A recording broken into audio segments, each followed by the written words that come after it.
everyone, welcome to today's video. Today's video is going to be about how to fix eBay DMs not sending. For that, first thing that you can try and do is head over to your quick settings and switch between your Wi-Fi and mobile data. You can also try toggling airplane mode on and off on your device. If that does not work, simply head over to your recent apps, close eBay, and then what you can do is reopen eBay. You can also head over to your quick settings and then head over to settings. Once you're here, what you can do is scroll down to find apps. Once you're inside apps, what you'll have to do is head over to app management. What you'll have to do is head over to app management on your device. Once you're inside app management, head over to the search bar.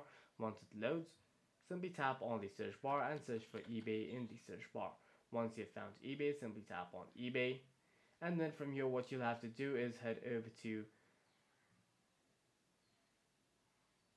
data users. Once you're here, what you'll have to do is tap on storage users. Once you're inside storage users, you can clear the data and clear cache of eBay and try again. If the issue still persists, what you can do is simply head over to your app drawer on your device and look for the eBay app. You can then long press on the eBay app to uninstall it from your device and reinstall it from the Play Store. For any further questions, please feel free to leave a comment down below.